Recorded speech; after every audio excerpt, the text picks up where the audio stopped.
Kyle, you and I are both pretty polite, verging on doormat people. Yes, absolutely. Is there anything that you love it so much you wouldn't stand on ceremony? You just say, I want this, we're doing this, give me this? I mean, I've done this before. Do you know I've thrown all caution to the wind for ice cream? Yes, I did. I'll be honest, I wrote that question knowing the answer. Are we going to get ice cream now and quit the podcast? I'll drive out to where you are and get ice cream with you if you want. It's like 10 o'clock at night in January. No. You ruin everything. But you know what? Thank you for being brave and asking it without any ceremony. I don't know. I go feral when I think of ice cream. It's really crazy. What about you, Emily? Is there anything you'd go feral for? Not like it's no one particular thing, but if I'm really in the mood for something, it's always food related for sure. Yeah. I mean, I don't know. I feel like I'm closer with food than I'm with people. We have so few joys in life. It's true. It's so true. And eating Chinese food when you're really in the mood for Chinese food? Are we going to get lo mein right now, Emily, instead of doing this podcast? Maybe. But you know what? Let's do the podcast just in case. Okay. Welcome to Butter No Parsnips. Every week on Butter No Parsnips, your hosts Emily Moyers and Kyle Imperator take you on an adventure through the weird, wacky, wonderful, and sometimes even wicked world of one wayside word. Strange characters, delightful bits, and general joyousness abound. Join them as they test each other's etymological expertise.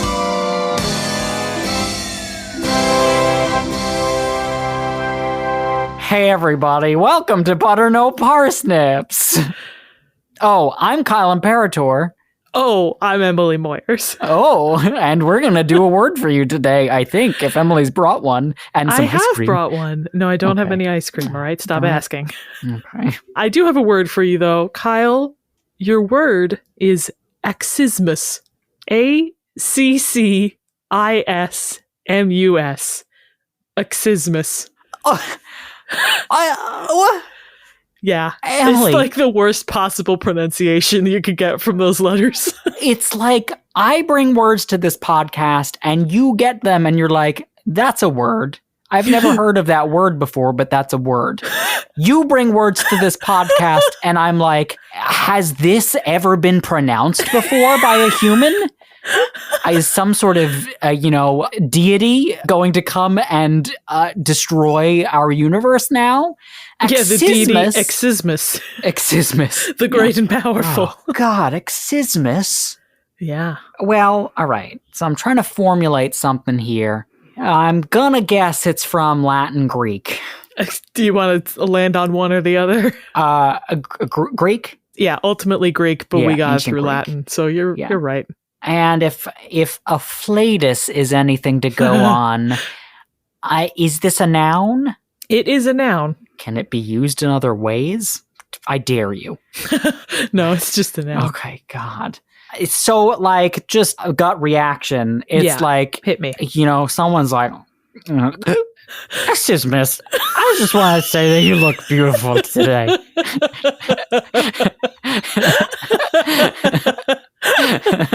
That's not it, but I love it. Okay. Unless it's in front of me speaking to me, in which case I hate it. Yeah. I am gonna need a hint. Yeah. I think this might help you get in the realm. The clue I have for you is rhetoric. Not even helpful, Emily. 0 out of 10. You're the worst partner to have on Password. Rhetoric. Okay. So, like the axe in Accismus, I'm thinking accident. I'm thinking accelerate. I'm thinking, ask me a question, why don't you? I'm thinking, Morty, I did it. It's me, rhetoric. Okay, is this like you got it, Kyle? I know words you do. That one uses that are like the first words out of your mouth? Ooh, I like that thought, but no.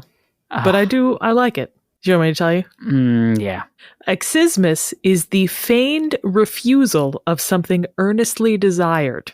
I have needed a word for this my entire life. Yeah. So like, no, I couldn't possibly. Really, yes. A good example that listeners might be familiar with is the SNL sketch 1920s Party, in which Kristen Wiig's character repeatedly insists, don't make me sing. Don't make me sing. Don't make me sing, and the 1 and the 2 and Yeah, you got it. That would be an example and the of 3 and the 4. Don't make me sing. So Accismus. good. So that's an example of an Accismus. I would say it's an example of Accismus. Gotcha. Yeah. Oh my God. Tell me more, Emily. So listen, I like to start with a little etymology. Okay. Sure. You know, it feels like it's what grounds us in this podcast. It's the glue holding us together, holding our friendship together. So the English word Accismus was directly borrowed from the Neo-Latin Accismus, spelled the same, just pronounced different. That was derived from the Hellenistic Greek Accismos, with K's instead of C's, and an O instead of a U, which is a noun meaning coyness, affection, or coquetry, which I've learned is the noun for being a coquette. A coquette, yeah. Being coquettish is coquetry. Coquetry. I know her. Coquetry. She's the worst. She is the worst. You can never get a straight answer out of her. No, absolutely. She just bats her eyelashes and giggles. Tee. I'll never tell. Never tell.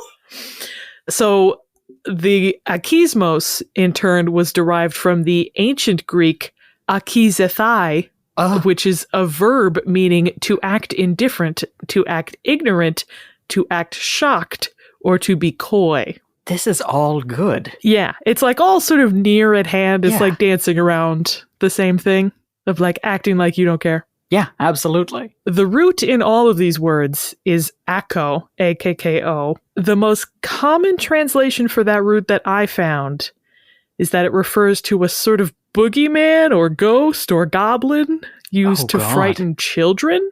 Oh, God. Which seems very out of left field, but it was cited in the OED and on a modern Greek and Latin language resource called Logeion, and in a more classical Greek-English lexicon by Liddell and Scott from 1843. All of them say that it means that, which is crazy to me. What's the name of it again? Akko, A-K-K-O. Akko. Is like a Greek root. I mean, is it like a monster that pretends to be something it's not?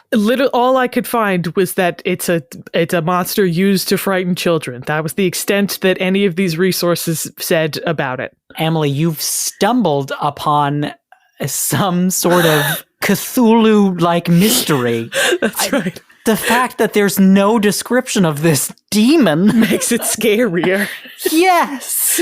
But here's the thing, is I don't know for sure if it means that, because other sources did say different things. Oh, okay. So the 1823 Encyclopedia Britannica says that Akko is, quote, the name of a foolish old woman noted in antiquity for an affectation of this kind, meaning Accismus. So it was like an old woman Accismus. who acted like that. Yeah. That's fun. And the foolish woman definition is also listed in Liddell and Scott's Greek-English lexicon and in other 1800s Greek and Latin dictionaries. I have a quote from one in particular, the Lexicon Graeco-Latinum by Johann Scapula. Wow. He says that Akko refers to, and I'm roughly translating from Latin here, a certain woman known for her stupidity, who is accustomed to converse with her image in the mirror, as well as with other women. Oh. Which is a little rough. Well, I'm glad that she conversed with other women. As well as her own reflection. Yeah. Sounds like she needs to get out more. Yeah, so the Wikipedia article I was looking at sort of synthesized and made less horrifying that definition to mean idle occupation, like the things you might do if you were pretending not to care or if you didn't care. Gotcha. Okay, that makes sense. But I don't know if that's true. That's just what this person said. I mean, what is truth at this point? Now We that don't Acco know. has been I summoned don't know. into this The plane of the existence. most cited meaning I found was a boogeyman, so I don't know. Yeah, so that's the etymology, but let's talk about the meaning. So Accismus is a rhetorical device, a rhetorical Okay, right. strategy. Yeah. More specifically, it is a type of irony. Oh, okay. Irony, notoriously difficult to define. Do you want to take a crack at that, Kyle? Yeah, is that it's what your clothes look like after you steam them. I knew you were going to make that joke. Tee-hee, tee-hee, tee-hee. Oh, you coquette. Irony is, I mean, yeah, it is hard to define. It is. It's like literally any it's definition just you read, the- it's like, that's not what it is. it's the intentional opposite for comedic effect. Yeah, that's good. Right? That's a good definition. Yeah. Yeah. So the OED defines it as the expression of one's meaning by using language that normally signifies the opposite, typically for Sure. humorous or emphatic effect. Yeah. That, to me, that sounds more like a definition of sarcasm, I mean, aren't but they the sarcasm same? is a type of irony. Yeah. Oh, wow. You're telling me sarcasm is a rectangle, but irony's a square? No. The other way around? Yes. Yeah. Accismus and sarcasm are squares because they're nerds. But irony is the rectangle. Okay, all right. I like Wikipedia's definition of irony better. Wikipedia says it is the juxtaposition of what on the surface appears to be the case and what is actually the case, which is a definition that good. doesn't really describe irony the way that we use it, but I Not think at it all. is like the oldest and purest definition Sure. of the word. Yeah. A little, it's just sidetrack into irony here. Our English word is derived from, surprise, surprise, a Greek word, aironeia, which actually comes from Oh. a stock character in Old Greek comedy. Interesting. Yeah. That was like ironic, I guess. So the Eiron, E-I-R-O-N, which I'm going to say the Iron, Mhm. is a character who succeeds by self-deprecating, by understating, by acting less intelligent than he is. And he is the classic opponent or cast in opposition to the alazon or the braggart character. Oh, is alazonic mean I guess. braggadocious? I have a hilarious example of these two Oh, characters in action. Please tell me. It is from a play called The Frogs by classic Greek playwright Aristophanes. Yes, Are you know. familiar? I'm familiar with the frogs in a couple ways, but Tell us. well, it's mentioned in The Pirates of Penzance, the croaking chorus from the Frogs of Aristophanes. But Wow. also, it's been adapted into a musical by none other than Stephen Sondheim. That's insane. I didn't And know Nathan that. Lane. Stephen Sondheim wrote it when he was in college. And it was just for like some of his college friends. Nathan Lane came across it later in life in like the year in like 2000 and was like, this is so great. But there was no like copies of it. So he rewrote it himself. Oh, And oh my adapted God. it so that it would be brought to Broadway. It's a cute musical. that's fun. So do you know Yeah. like the basic plot of the Greek play? Yeah, it's about a guy who has to go to Hades to bring someone back for some reason, right? Yeah. So in the classic play, Dionysus, yes, that Dionysus, Yes. is going to bring, I think, Euripides back from Hades. Did we make a joke about Taylor the last time we brought up Euripides? I don't know if we've ever brought up Euripides. Let her rip, Kyle. I've heard this joke before. Maybe it was, did Arna give us this joke? Euripides? Eumenides. I don't know where I've heard that joke before. So, but Dionysus recruits to go with him to Hades Hercules. Yes, that Hercules. Yes. So the scene I have a little snippet of is a scene in which Dionysus is talking to Hercules. I think he like goes to Hercules' house and is like, "Hey, you should come with me." Dionysus is the alazon of the play, but he is accompanied by his slave Xanthias, who is the Iron. Dionysus is boasting about his, and by extension Xanthias's, naval service. And Hercules says, "Were you at that sea battle?" And Dionysus says, "Yes, and sunk enemy ships, 12 or 13 of them." Hercules says, "Just the two of you?" Dionysus says, "Yes, by Apollo we did." Xanthias says, "Then I woke up." That's in the actual ancient Greek play? Yeah, I mean, that's like roughly translated. But that is so funny. He's like, yeah, in his dreams. Wow. So the Iron is the original comic relief. Yes, literally, truly, yes. Wow, so good. Yeah. I love that so much, Emily.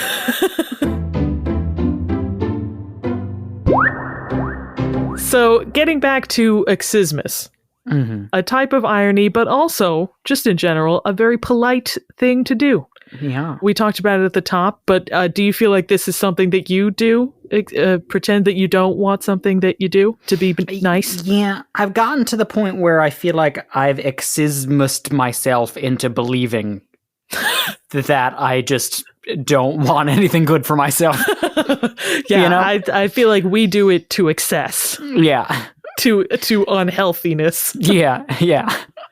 But it makes you feel less guilty about how you live your life, you know? Yeah. At the expense of irritating everyone around you because you never say what you want. I meant when you convince yourself that you actually meant it, it makes you feel better about ruining your own life for not getting what you want. Sad.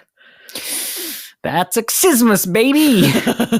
It is. Susie Dent, Emily's favorite lexicographer, has a passage about Accismus in her 2022 book, Words from the Heart. She talks about how Accismus was, for centuries, a very important social convention, kind of going along with those high society virtues of modesty and restraint and never showing anything.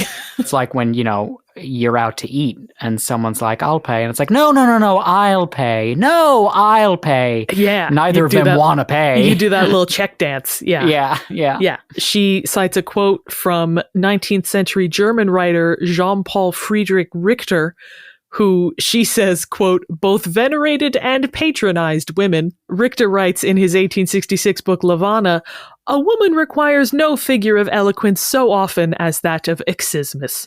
On this account, mothers, fathers, men, and even youths are their best companions. On the contrary, girls connected with other girls of a similar age provoke one another to an exchange of foibles rather than of excellences, to a love of dress, admiration, and gossip, even to the forgetting of Accismus. The highest of crimes." The highest. Mortal. Wow. Yeah. So it was something particularly expected of women for a very long time. Yeah. Oof. Huh? Oof is right. But not just of women. It is also just a sign of humility that any prominent figure might like to show. I read another passage about Accismus in Mark Forsyth's 2013 book, The Horologicon, which is a fun book. But you shouldn't look at it, Kyle, because it's full of words I might pull for the podcast. Sure. Forsyth, fun fact, quotes the exact same Jean-Paul passage that I just read, but he also talks about Accismus in the context of the Church of England and appointing bishops. And Kyle, I would love if you would read this quote, just so there's less of me reading. Oh, okay. Cold read from Kyle right now. "Even if you secretly think that you'd make a splendid bishop and would look marvelous in a mitre, you can't just come out and say it. It would look bad. So you had to practice a little bit of Accismus by announcing in front of the assembled company of churchmen that you'd really rather not become a bishop, or in Latin, nolo episcopari, when you had solemnly announced this rather than saying, 'Oh, well, that's that, I suppose,' the church council would ask you a second time, and for a second time you would humbly reply, 'Nolo episcopari.' On the third go, you would say, 'Oh, all right then, go on,' or 'Volo episcopari,' or some such line of assent." So I will just say, I tried looking into this practice. I couldn't find a ton about it. I think it's more of a mythical tradition than an actual practice in the Church of England. But I don't know that for sure. And it is a hilarious image. Truly, like the idea of these bishops be like, no, of course, I don't want to be the Pope. I couldn't pause it. Don't make me be bishop, please. I don't know, all that paperwork. Don't make me sing. Don't make me sing. And then on the third time, pulls off his robes and he's got the sparkly red dress that the fairy godmother from Shrek wears. That's right. Little microphone. I need a hero. Right, that's what she sings. Yes, but speaking of on the third time, Forsyth does go on to warn potential bishops. Oh. It is dreadfully important to keep count, as if you said nolo episcopari a third time, it would be assumed that you really meant it, and your chances of promotion would be forever scuppered. Hope as you might, 3 cases of Accismus are definitive, and after that, you deserve a slap. So funny. Yeah. So it is important to you just refuse twice. On the third time, you do need to rip off and have a beautiful gown underneath. Yeah. I think that's a good lesson for any bout of Accismus, you know? That's right. That's right. And you can see this mistake borne out in the Shakespeare play, Julius Caesar. Oh. Yeah. He gets stabbed 27 times because he said no too many times? Well, no, I think he gets stabbed 27 times because he said yes. But there is a scene in Julius Caesar, which we don't see on stage, but is retold by the character Casca. Casca describes towards the beginning of the play how Caesar, he's like, come home from war, and everybody's like, yo, he won, and we love Caesar, and he's the best. And he is offered rulership of Rome. Mark Antony offers him, do you want to be emperor of Rome? And Caesar refuses not 1, not 2, but 3 times. Too many, according to Mark Forsyth. And I'll read this one, Kyle. I won't make you cold read Shakespeare. Please. I saw Mark Antony offer him a crown, and as I told you, he put it by once. For all that, to my thinking, he would fain have had it. Then he offered it to him again, and he put it by again, but to my thinking, he was very loath to lay his fingers off it. And then he offered it the third time. He put it the third time by, and still as he refused it, the rabblemen hooted and clapped their chopped hands and threw up their sweaty nightcaps and uttered such a deal of stinking breath because Caesar refused the crown that it had almost choked Caesar, for he swooned and fell down on it. What was that about stinking breath? Well, here's the thing. And rabbleman? So he's in front of this big audience, and what Casca says, it looked like the rabblement was cheering so much that their stinking breath made Caesar faint. So but then funny. Later, Casca gives you a little bit more insight. Basically, what happened is Caesar, practicing his Accismus, refuses the crown. He wants to look good, humble in front of the crowd, noble ruler, but he refuses too many times. And the crowd's like, we love him for not wanting to be emperor. What a good guy. So he pretends to faint. And then when he comes to, he's like, whoa, if I said anything weird before I fainted, just ignore it because I wasn't in my right mind. So funny. So funny. Wow. I don't recall remembering. Literally just pulled one of those. He said, did I say anything? No, I don't think I did. So funny. So I don't know, Kyle, what do you think is more effective? 2 refusals and an acceptance, or 3 refusals and a swoon? I mean, that last one sounds pretty effective, but also dicey. Dicey as in he got diced halfway through the play? Yeah. Exactly.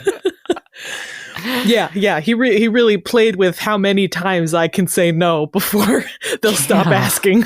Oh my gosh. So I have one last thing, Kyle. Mm-hmm. As opposed to politely declining something being offered to you, Accismus can also refer to pretending not to care about something you can't have. Oh, sure. An oft-cited example in that context is the Aesop fable, The Fox and the Grapes. Do you know this one? I think I sang a song in college that was based on that.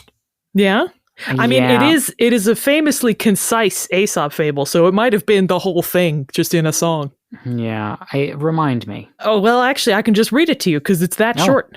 Please. Driven by hunger, a fox tried to reach some grapes hanging high on the vine, but was unable to, although he leaped with all his strength. As he went away, the fox remarked, "Oh, you aren't even ripe yet. I don't need any sour grapes." So funny. Is that where we get sour grapes from? It is. Oh, This my fable God. has given rise to the phrase sour grapes, which I think is like more of a British thing, but we still do say it here. Yeah. Which basically refers to someone being bitter because they didn't get what they want. Yeah. Wow. That's so good. And that's like a type of Accismus. It is. It is a type of Accismus. That is so great. Yeah. But Kyle, I'm hoping this word is not sour grapes to you. I'm hoping I have brought it well within your reach. It's quite the opposite. It is in my reach, and I won't be coy about how much I love this word. I'm glad. Well, maybe in your non-coquetry, can you use Accismus in a sentence? Let's see if I can. It's a hard one. It is. It's a little more niche, but it's a good one. Yeah. Today on this podcast, I asked Emily twice if she wanted to stop the podcast to get ice cream with me.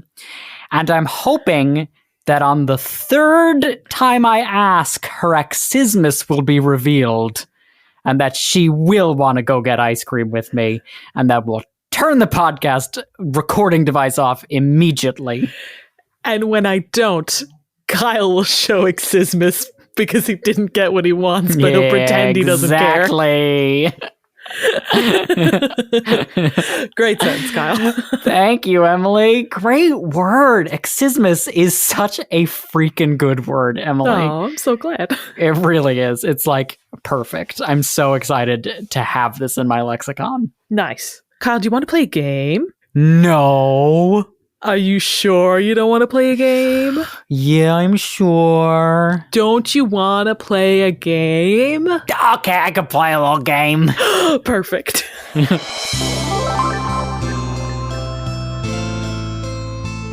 All right, Kyle, the game I have for you is Friends, Countrymen, and Others. Love it.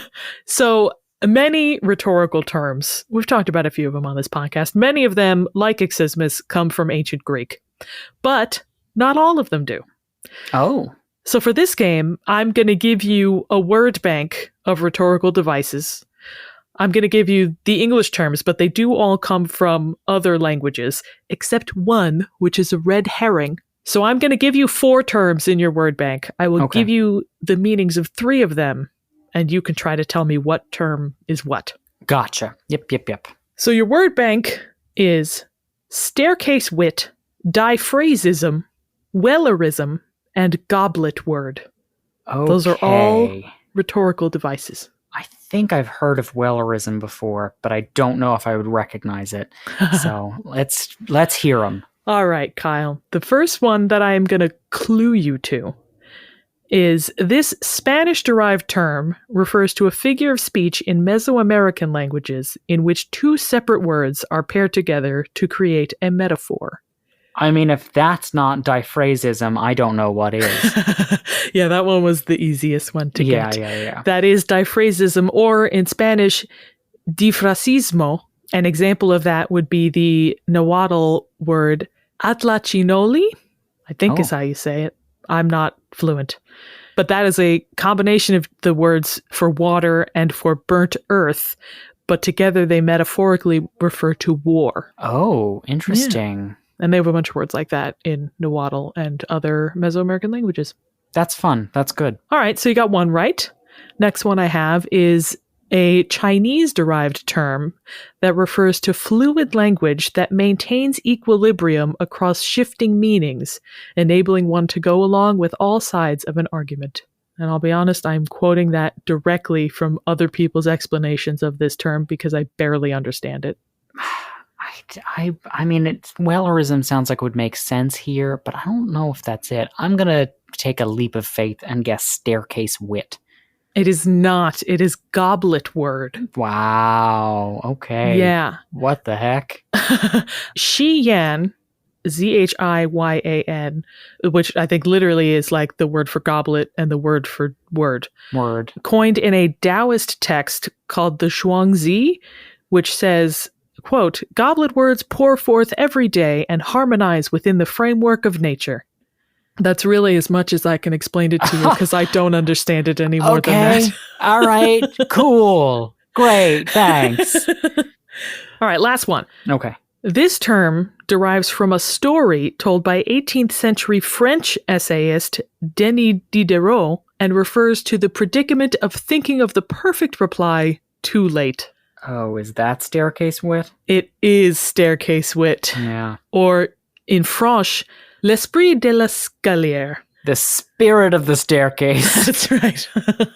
Diderot describes the situation when he was at a gathering that was like upstairs in a townhouse and got in an argument, but was absolutely struck dumb by something someone said to him. And he didn't think of a response until he was at the bottom of the stairs leaving the house. I mean, that's a good term to have because that is something that everybody faces. Truly, like it is a thing that you didn't know you needed a word for, but we absolutely all do. Yep. So that is staircase wit. Love when that. it comes to you too late. That's great. Wellerism, I will just tell you, is an eponym, actually. From a Pickwick Papers character, Sam Weller. Yes. It refers to basically using a cliche in a way that doesn't work to make fun of that cliche. So an example would be, a body can get used to anything, even to being hanged. I'm sorry, what now? So like there's an expression you could say like, oh, you know, the body can adjust to anything, to mean like if you move to a cold place, you'll get used to it. Gotcha. If you whatever. I gotcha. But if you were going to like put that to extremes to prove that it doesn't work, you'd say a body can get used to anything, even to being hanged. Yeah, I think I do Wellerism naturally. I didn't know that it was. Now I'm learning a perspective that you can live without Wellerism. Yeah, in Kyle's world, you can't say anything without him ruining it. Yep, that's me.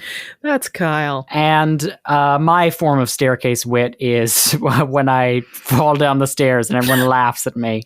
Kyle. Emily, I've learned so many things on your episode today. Well, I'm glad you had a good time. I tried. I love when you bring rhetoric to the podcast because I know there's so much knowledge in store for me, you know? Well, yeah, that's the Greeks for you. Them's the Greeks. Oh boy. Hey, listen everybody. Remember that you can find Butter No Parsnips on social media, on Facebook and Instagram at Butter No Parsnips Podcast and on TikTok at Butter No Parsnips. And if you liked today's episode, consider giving us a 5-star rating or review wherever you heard us. And if you really liked today's episode, consider donating to our Patreon at patreon.com/butternoparsnips. Donating $5 or more earns you a shout out either on social media or right here on the podcast. Thanks so much to all of you. You help us make what we make. And with that, I've been Emily Moyers. And I've been Kyle Imperator, and this has been Butter No Parsnips. Butter No Parsnips is produced by Seth Glicksman, Kyle Imperator, and myself, Emily Moyers. The main theme and accompanying themes were composed by Kyle Imperator.